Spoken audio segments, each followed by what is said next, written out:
Why was it you wanted to see me? We've asked Molesley to look out Matthew's old morning coat. He's confident he can make it fit. That's very kind, ladies. But you see, I don't approve of these costumes. I see them as the uniform of oppression, and I should be uncomfortable wearing them. Are you quite finished? I have. Good. Please take off your coat. Tom gets assimilated into that house in a new role. So in a way, he's the first, I suppose, middle-class man, I think, isn't he, really? He finally starts working for the house, yet he's also part of it.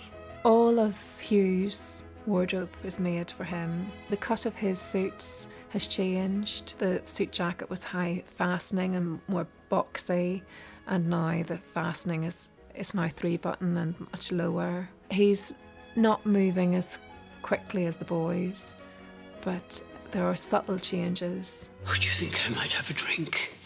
Oh, I'm so sorry. I thought you were a waiter.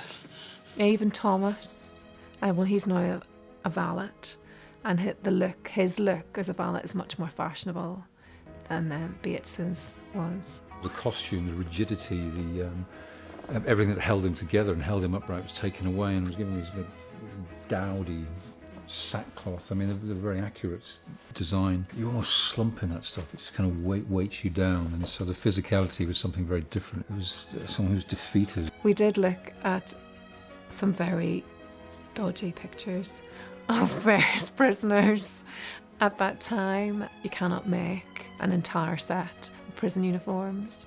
So we used a set of costumes that existed. Durrance reported you to the governor for violence. You're officially a dangerous prisoner. The governor won't fall for that. No? So when was the last time your wife came to visit him?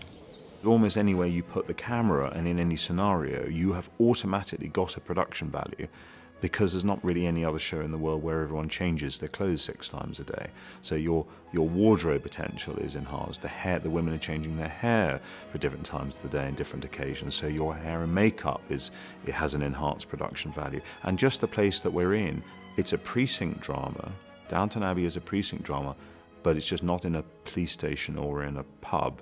It's in a castle. Oh, it's nothing like being in something with really wonderful class. Shirley, I had to go out to Los Angeles to fit her the penultimate week before we started filming. Going to Los Angeles took out the whole week.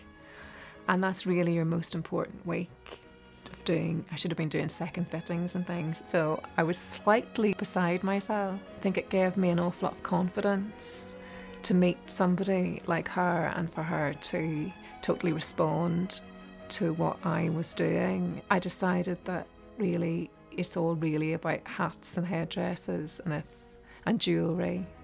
And so she's way more flamboyant than anybody else. I kind of made up my mind, or my body made up my mind, and the wardrobe made up my mind, and the jewelry and the hats and the other characters made up my mind as to who the character was. I wanted her to look like she's landed from another planet. We just went with it. It's horrible. I hate all the little bitty things, and I can't go to the bathroom, and it's all underneath.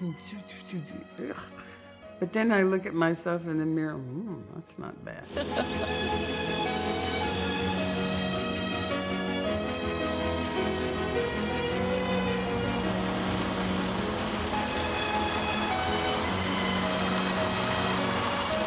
What in God's name is this?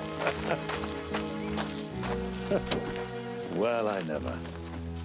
Where did this come from? I ordered it on the way through in London, picked it up on the way back. It's an AC. That's one of Matthew's new toys. Great to drive. Brilliant, yeah. I was very jealous of Alan, the last year and a half getting to drive all these lovely old cars, and just as he stops driving, I come along in a roadster. Autocar, 1920, 21, two-door tourer with a dicky seat. They're our favourite scenes to shoot, Dan and I.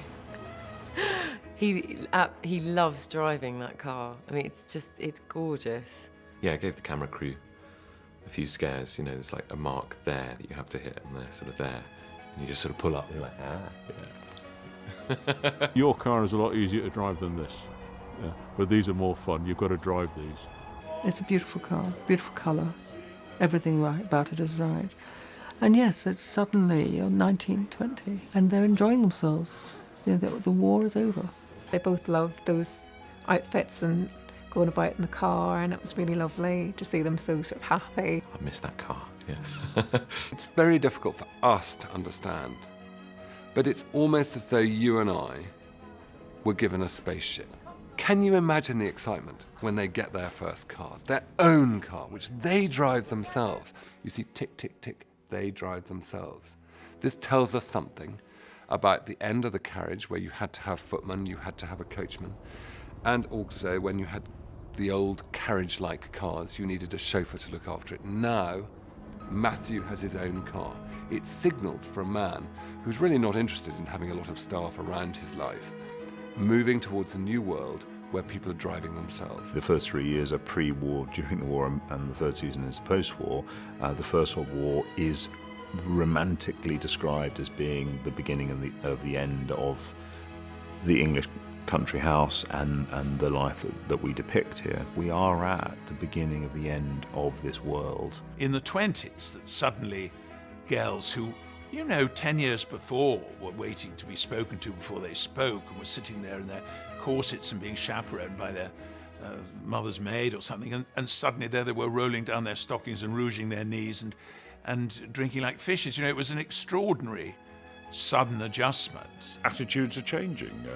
Lady Edith starts to write to newspapers, and good God, she might even get a job, but ladies don't work. Everything that happens to Edith, I think it's really cool that she starts to make her own path equally, and I think I know that for me, when I read that, I thought that Sybil would find that really heartwarming, that, that sort of bravery is sort of in the family blood. God in heaven, Earl's daughter speaks out for women's rights. What? In a letter to this newspaper today, Lady Edith Crawley, daughter of the Earl of Grantham, condemns the limitations of the Women's Suffrage Bill and denounces the government's aims to return women to their pre-war existence. You said they wouldn't print it. Well done, that's most impressive. We're going through more and more exciting times. 1920 is but the start of the most exciting decade. And I'm really looking forward to that. And I hope that Downton goes on, because bringing that to people's awareness and looking at the change of how Downton as a building would have altered, how the family adapted, how service to a family altered, and how, in the end, all of this changes not only the countryside that we live in, the towns we live in, and the cities that we inhabit, but the way in which Britain operates in the world. Because the empire is connected to all this change, and we see this great imperial family gradually alter as moral conscience takes us on a different path.